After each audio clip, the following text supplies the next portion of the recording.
Hi అండి, నేను మీ సంధ్యాని స్కందపురి foods. అందరు ఎలా ఉన్నారు? బాగున్నారు? నేనైతే చాలా బాగున్నానండి. ఇంకా ఈరోజు నేను అరటికాయ బజ్జీ వేస్తున్నానండి. చాలా సింపుల్గా టేస్టీగా అదిరిపోతుంది.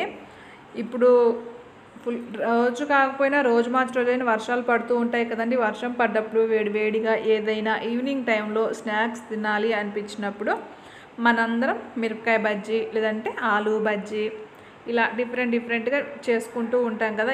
ఇలా అరటికాయ బజ్జీ కూడా వేసుకోండి, సూపర్ టేస్టీగా ఉంటుంది. దానికోసం నేను కొద్దిగా ఉప్పు, కారం, పసుపు తీసుకొని ఆయిల్ వేసి చిక్కగా కలుపుకొని, ఇదిగోండి అరటికాయలు కొంచెం సన్నగానే కట్ చేసుకున్నాను. కట్ చేసుకొని ఈ శనగపిండి కొంచెం థిక్గా కలుపుకోండి. మరి కొంచెం లూజ్ అయిపోతే ఆయిల్ పీగుతుంది, అలాగే వాటికి కొంచెం తోకల్లాగా వచ్చేస్తాయి. కొంచెం గట్టిగా కలుపుకున్నామంటే కరెక్ట్ షేప్లో వస్తాయండి, చాలా బాగా వస్తాయి. ఇక్కడ చూసారు కదా, నేను ఇందులో ఎటువంటి సోడా ఉప్పు అనేది యూస్ చేయలేదండి. ఎందుకంటే సోడా ఉప్పు మనకేదో అవి పొంగుతాయి, టేస్ట్ వస్తాయి అని మనం భ్రమపడి వేసుకుంటాం, కానీ పొంగడం అయితే పొంగుతాయి. కాకపోతే సోడా ఉప్పు అనేది హెల్త్కి మంచిదే కాదు. కాబట్టి ఎవరైనా సోడా ఉప్పు వేసుకోవద్దండి. వేసుకునే వాళ్ళైతే సోడా ఉప్పు వేసుకోకుండా ఈ వంట రాదు అనేటటువంటివి ఏమి ఉండవు. కథలా కేక్స్, అటువంటి బేకరీ ఫుడ్ ఐటమ్స్ అట్లాంటివి తప్పనిచ్చి అవి డైలీ తినం కాబట్టి వేసుకున్నా పర్లేదు. అప్పుడప్పుడు ఇలాంటి వాటికి మాత్రం సోడా ఉప్పు వేసుకోవద్దండి. అది మనం బజ్జీలు పొంగుతాయని వేసుకున్నామంటే మన కడుపులోకి పోయాక కూడా మన కడుపు కూడా అలాగే పొంగుతుందండి గ్యాస్ ట్రబుల్ తోటి.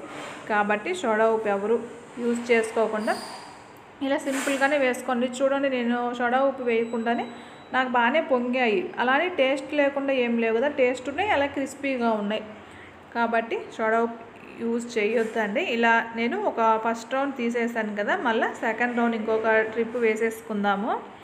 అరటికాయ బజ్జీ మామూలుగా మీరు ఇలా రౌండ్గా కాకపోయినా మీరు కొంచెం పొడవుగా మిర్చి బజ్జీలాగా పొడవుగా కూడా కట్ చేసుకొని వేసుకోవచ్చు. కానీ ఇవి నేను చిన్నవి తీసుకున్నాను కాయలు, కాబట్టి నేను ఇంక ఈ సైజులోనే తీసుకున్నాను. ఇలా అయినా బాగానే ఉంటాయి అనేసి ఇంకా ఇలా రౌండ్గా కట్ చేసుకున్నాను.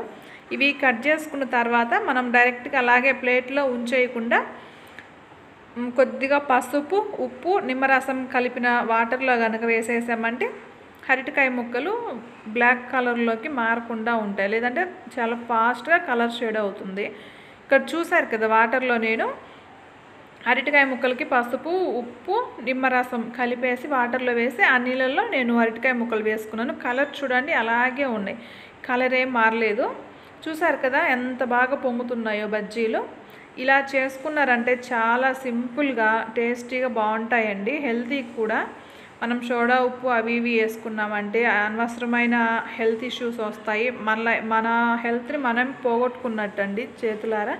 ఇక చూసారు కదా, బజ్జీలన్నీ అయిపోయి లాస్ట్ లేక పచ్చిమిర్చితోటి కనుక పచ్చిమిర్చిని కూడా వేయించుకొని కనుక తిన్నామంటే వేడి వర్షంలో చల్లని వర్షంలో వేడి బజ్జీ సూపర్ టేస్ట్ ఉంటుందండి. Okay, bye, subscribe.